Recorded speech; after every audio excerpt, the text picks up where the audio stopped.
I reach for that letter opener he brought all the way from India, and I drive it into his chest. This is my very first time being up on a stage in front of a live audience. I'm a little nervous, I'm scared, but the desire to want to do it far outweighs that fear. It has to go away. The shame. Lots of times as an actor, there's kind of a buffer zone between me and the audience, where there's like that fourth wall, right, that protects me in some sense. And in this show, I don't feel that exists at all. I kind of want you to do a little wander around the stage. Kismet Theatre Collective has taken monologues from 6 men and woven them together into a powerful production called Be a Man.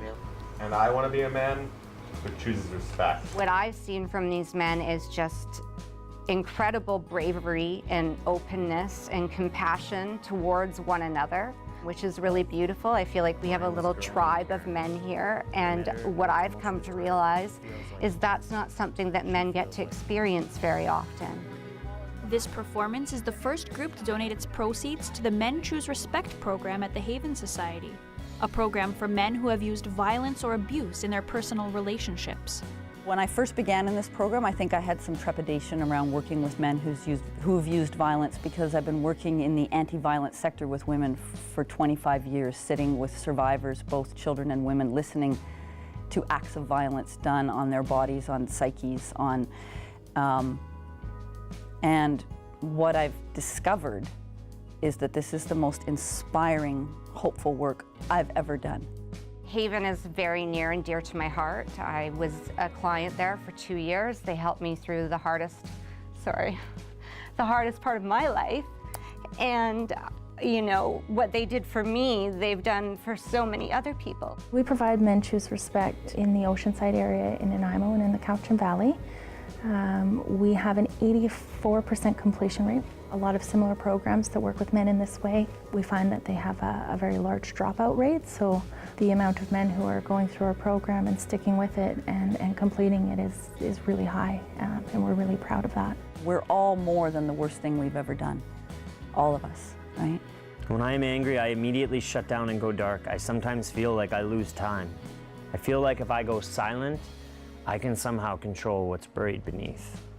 We all have darkness inside of us. We are all capable of lying, of being violent, of hurting other people. But you know what? If we're silent about those things, if we have shame about those things, they're going to manifest in other ways in our life. I spent a lot of years in addiction to various substances, and I always knew that a lot of that was fueled by a deep shame that I felt. And there was things that I was taught at like a really young age about what I had to do to basically be a man. Writing the monologues has opened up some things that I actually thought I had already dealt with.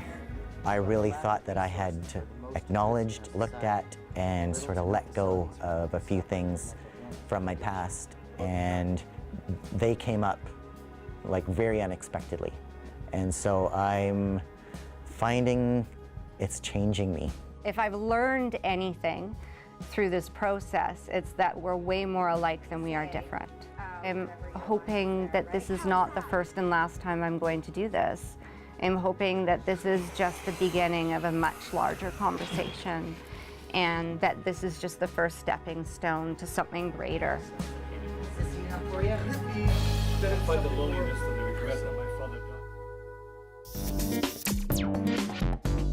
Because you know, there's nothing like grabbing the woman that you love by the hand and looking her in the eyes and saying, babe, I'm actually going to support this one. My name's Peter Hudson, and I've been a funny guy my whole life, and 7 years ago I decided to get up on stage. Every show's a whole new experience. And you know, there are a lot of like comedy and cocaine. You know, you do a lot of quick lines. You know, you get chatty, you get really sweaty. And when you're done, you're bitter, broken, lonely.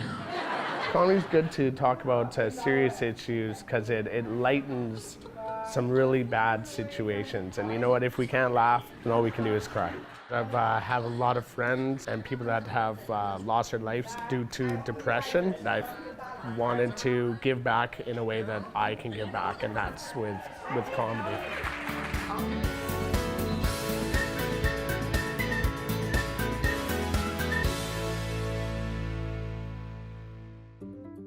the incredibly talented and local comic book artist Nevin Arnold invited us to his studio recently to see his first full-color edition of his creation, Calavera the Undead. And while there, we decided to geek out even more. I thought it'd be fun, maybe me and you can create a comic book character doing an improv style. We have a couple of different categories here because we'll pick something and we'll create a character on the spot. Sounds like fun. All right, for now, these things will describe the character we're going to be drawing. So mine is going to be a male. So what's your purple say? Mine is going to be a female. Well, female, it's good because I can't draw females and apparently he can because Calavera is a female. Blue says, mine has power comes from an amulet. Ooh. Mine is energized by yellow foods. What's yellow foods? Like a banana? Yeah. Oh, that's what I can think of. I don't know if I can draw an amulet. Okay. Sees and talks to spirits, ghosts around them. Ah. I've got icy cold ice claws. Whoa. A female, icy cold claws. Eats a lot of bananas. Eats bananas. All right. Giddy up. Actually, I think I have an idea what I'm going to do. We'll try and flesh it out. This is definitely not going to be a top seller. There will be no movie made from this character, I can guarantee you. I figure since I'm very poor at drawing hair, I will have a bald character. Drawing hair can be pretty challenging. Calavera, for example, is bald. She just has bangs and dreadlocks. So I find that is pretty simple and fun to draw. But then long flowing hair has its own challenges too, for sure. Your character gets power from eating yellow food, right? Right. So if he has ice claws, maybe he eats yellow snow. Pencil that one in. Well, the yellow snow is a great idea, but what I went with for a yellow food to energize her, I went with a frozen corn theme. I decided to put the amulet on his forehead because if you're going to communicate with ghosts, you probably have to use your brain. So my guy's going to have the power to talk to ghosts, communicate ghosts, but he also captures them, and that's how he uses them. If she did make it into one of the comics, she would probably get killed pretty quick. This is similar to like whose line is it anyways? You know, whose line? We're drawing lines, and it's all improv. This is a great exercise for the mind, I think. I agree. It's fun. Spontaneous creativity, forced creativity. I like how you use the word forced. So Nevin, you think your character can kick my character's butt? I'm not sure because my character is energized by yellow foods, so she has to be holding her bag of frozen corn to be powerful, so all your guy has to do is knock the corn out of her hands. Or bring a hairdryer to melt the claws, right? You plug in a hairdryer, oh, ice claws gone. That'd probably Last time I checked, ice melts in heat. That would turn her into popcorn as well.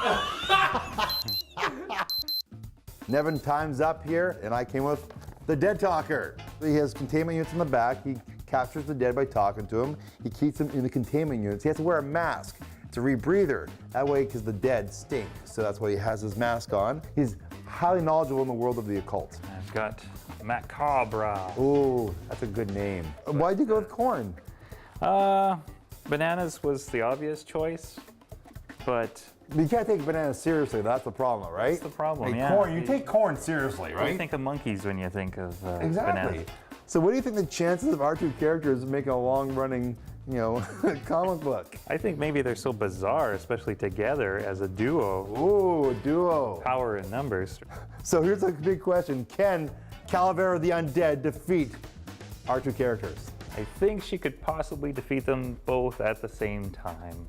Really? At the same time? Yeah. We're not that intimidating, our characters? They don't seem that intimidating. So if you're looking for a comic book to get into, I highly suggest Calavera the Undead. Check it out.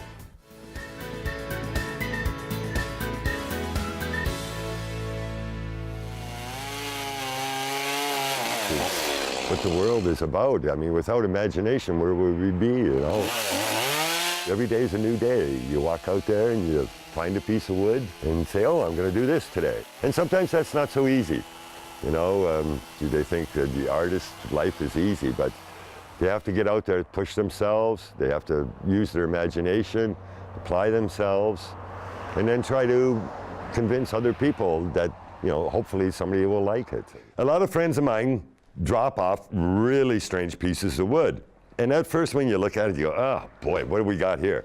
But then when I start really looking at it, I noticed that there are chunks of coal growing in here and other types of rocks in here and some agates. And so then you look at it and you see, well, what can I make out of it? Well, I see a nose, a beard, a hat. I can turn this part into a dragon with a tail. It should be pretty neat.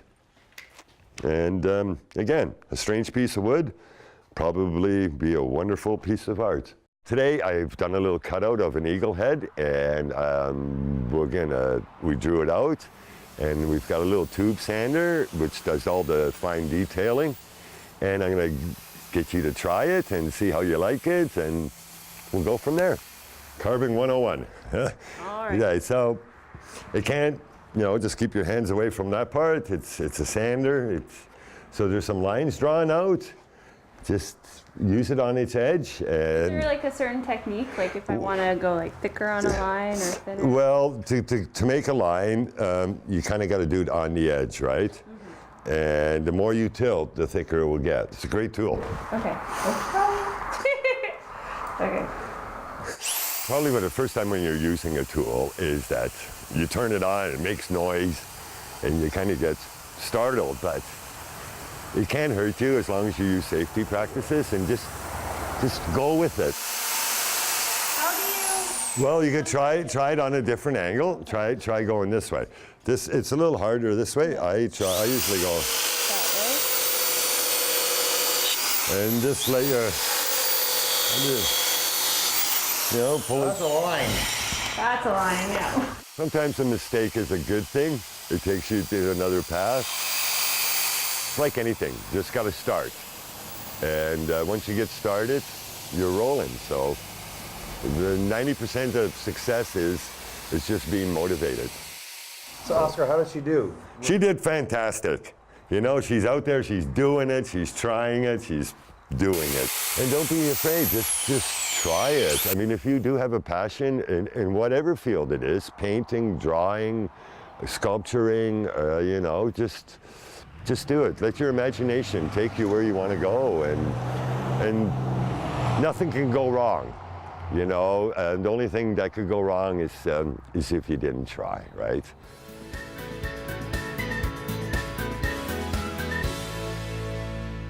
Tucked away in the heart of Nanaimo, the Buttertubs Marsh and Conservation Area is an oasis for all types of nature enthusiasts.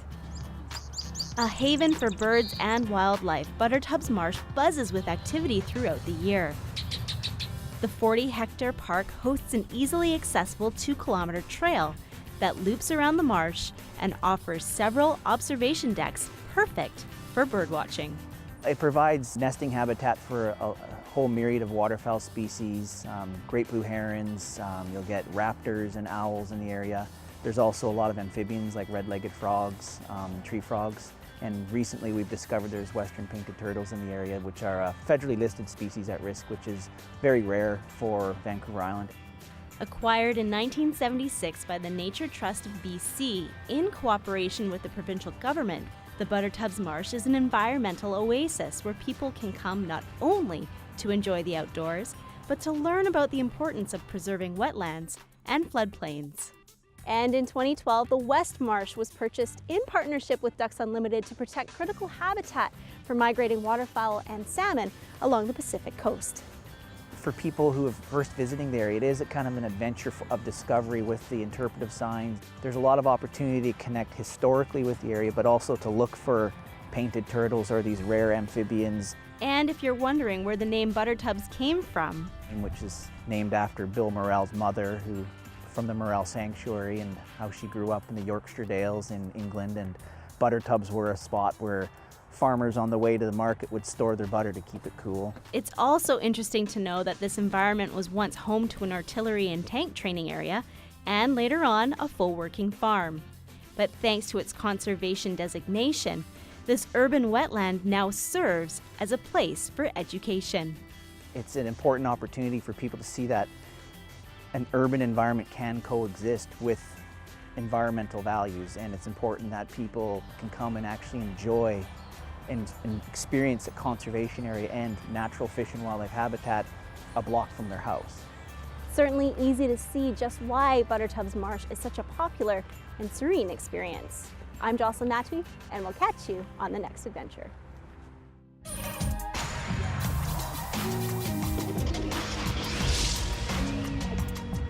Extreme Science. Well, this is what's called the pendulum wave demo. It's kind of a new demo. It first appeared on YouTube probably around 5 years ago. And some students showed me the YouTube video, and it was so cool, we just had to do it. I have weights hanging from different lengths. And what that means is when I start it up, just by pushing them off to the side and letting go. Since they're of different lengths, their period's different. The longer one takes longer to go back and forth, and the shorter one takes the least time. And I've set it up so that longest one goes back and forth 49 times in 75 seconds, exactly. The next one does exactly 50 in 75 seconds, 51, 52, and so on, all the way down. So what that means is, at the end of 75 seconds, they should be exactly where they started from. But the cool thing is, during that 75 seconds, different groups kind of link together. So you get different patterns showing. And it's very, very cool. So you get groups of 2, groups of 4, groups of 3, and even halfway in between, hopefully you see it looks like a DNA helix. And then it goes back to the starting point. You see it's a very, very cool pattern as they sync together.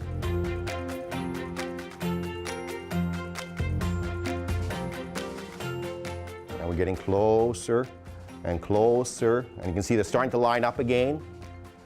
And almost there. Dead on 75 seconds. So there's no loud explosions, no danger, but certainly you all saw some extreme rhythm.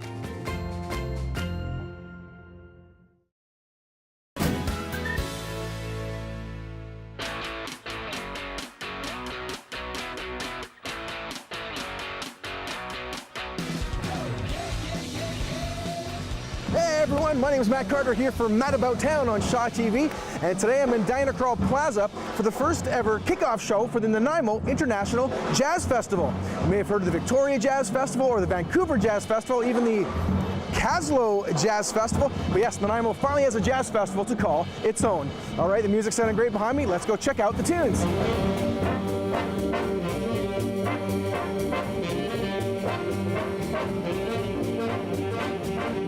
What does it mean to you to have a jazz festival here in Nanaimo? Hooray! Good job, everybody. It's extremely special for me because we're standing here in Diana Krall Plaza. Because this is amazing. Music in our city and supporting local bands, seeing all our friends play. This is fantastic. So it's great to see the kids performing and to also have some people from New Orleans joining in as well. Diana Krall is world renowned, and she started her training and her life here with music with Brian Stovall, I believe, and it's really very, very exciting. It's just amazing for the city, for the jazz scene, for all the music programs at all the schools to have this kind of an outlet here downtown. So many free concerts as part of it. I think it's an amazing thing. So we're here with some intrepid Californians. Did you ever think jazz could be up here in the Great White North? No, but we are very happy to find it here, yes. I lived in Montreal for a long time, and I saw what the Jazz Festival in Montreal did for the city and what it brought in terms of raising the cultural profile. And when I got to Nanaimo, I wanted to do something here, and in a way that was different, something that was celebrating local musicians, affordable, and yet bringing in the international aspect of that. So it's amazing. The support that we've had from the city, from our sponsors. There is an audience for jazz in Nanaimo, and we want to build that audience. Is Nanaimo a jazz city? Absolutely, I can just feel it in my bones. Nanaimo is a jazz town. Absolutely, it's a jazz city. The square, Diana Krall and whatever, it's just fantastic. There are so many musicians that are so talented. Jazz is good everywhere. No matter where you go, it's a universal language, and I just love it. So it's great. I'd love to hear it. You have a little ways to go, but you know there's some wonderful talent here. You have to showcase it. There's a wonderful home for classical music through the Vancouver Island Symphony and through the Nanaimo Conservatory of Music. There's a wonderful home for blues in Nanaimo, the Blues Festival, What Goes On in the Queens, and we're building a home for jazz in this city. And you know what? It's based on the education coming out of the high schools and Vancouver Island University, and we're stepping it up on a professional level.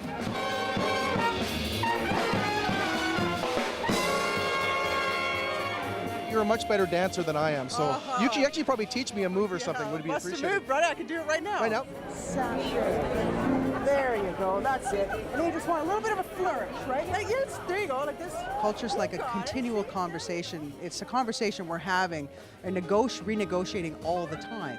So every time you go somewhere, you're contributing the idea. Ideally, you're contributing something to the culture. It's a better experience somehow. Really nice turnout here. Great weather. What would you say about the people who have come down to check out this event today? Great audience, man. And some of them are new to jazz. Some of them just wandered upon this glorious noise that was happening on stage. And others, longtime supporters, devotees of jazz in town. And it's great to see some new faces, some familiar faces. It's a great scene. Where does the association, where does the festival go from here? Well, our idea is not to get bigger, but to get better. And in the future, I would like to see even more integration of bringing in international artists and having them working and playing and creating with our musicians from the Nanaimo area, which is, in my mind at least, is from the Cowichan Valley to the Comox Valley. We want to give these people opportunities to grow, compose, and present their music to the public. Well, we've come to the end of the kickoff show for the first ever Nanaimo International Jazz Festival. As we can see around us, no one has stayed to hear my solo performance. So instead, if you want to see some more great jazz around town, check out the website for the Nanaimo Jazz Festival Association, nanaimojazzfest.ca, for more information on the festival and upcoming shows here in Nanaimo and Central Vancouver Island. For Mad About Town, my name is Matt Carter. Thanks so much for watching.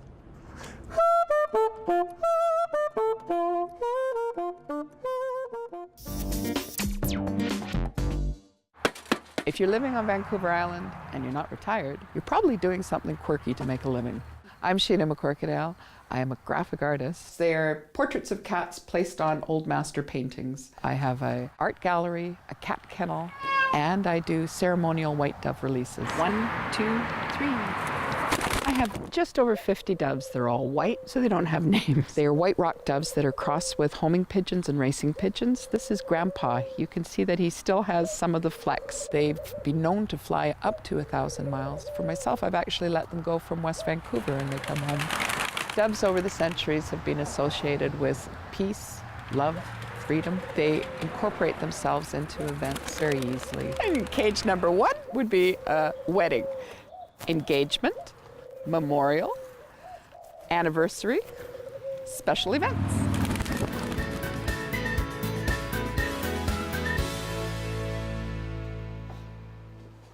Archie, the bulldog, looks pretty cute in his protective goggles.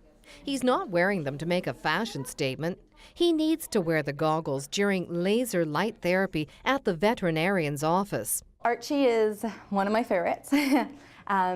He came to me because he actually had an accident where he fell and he essentially got a stroke on his spinal cord. So he got the blood supplied to his spinal cord cut off, basically.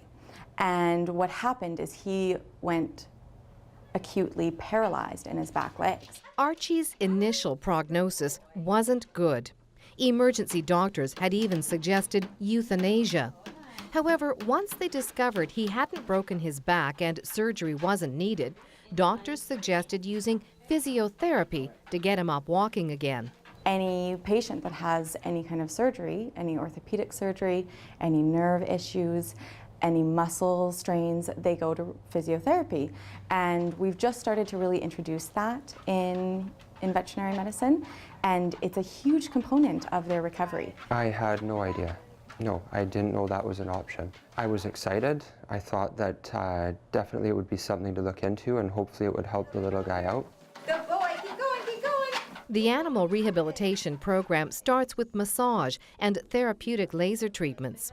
So the laser is a lower level light therapy that we use, and it helps to stimulate healing, reduce pain and inflammation, and we use that on most of our arthritis patients on their joints to help reduce the inflammation of their joints, which in turn decreases pain and allows them to have more of a range of motion. Karma, a 3-year-old golden Labrador retriever, has been going to rehab for the last year following surgery to her knees. We were out on a trail and she was running in front of me and she disappeared behind some trees and I heard a yip. And she came back hobbling on all 3 legs, one up in the air. So I knew at that time it was probably the other cruciate ligament done. So, yeah. So a big surgery again. Treats are used as motivation to get the dogs to respond to exercises tailored to their individual needs, like crawling through a series of movements on a mat, run a treadmill, or balance on large human exercise balls. Coming 3 days a week for just about a whole year. The benefits, she built muscle like crazy, and I mean at first it was hard for her because of course new stuff, couldn't do the balancing and that, but she endured as well as the staff here endured with her, and yeah, she built up the muscles really quickly and strengthened her body. She's got the most muscle I've ever seen in a dog before, and she's so strong and is running on a treadmill, and you never think a dog that had surgery in both of the knees would be able to do things like what she's doing in fitness. Now through the summer she can go swimming, so we swim her just about every day, yeah, plus walk, yeah, and we still do her therapy at home 3 days a week. Within a few weeks of rehabilitation treatments, Archie was on his feet again. But he had lost most of the muscle on his hindquarters and has had to work hard with his trainers and owners to regain his mobility. He's running on the beach for the first time, and really we're just working on his balance a little bit more and strengthening both legs, but it's really a remarkable case. All dog lovers know that a dog isn't really a dog. It's basically, it's a part of your family. So going from what we had to deal with at the beginning to where he is now, it's hard to explain. You could tell he was really feeling it as well because he's such a cheerful dog. His personality is unbelievable, and at the beginning he was so depressed. His head would hang down, he wouldn't look at you, and now he's gaining all that muscle back with all the exercises we're doing here. His strength is coming back, his personality is back just like it was before, so it's an amazing feeling to see his progress. I wanted her to have a good quality of life, be able to hike with us and do things like that, so it was very important to go through and do all this with her.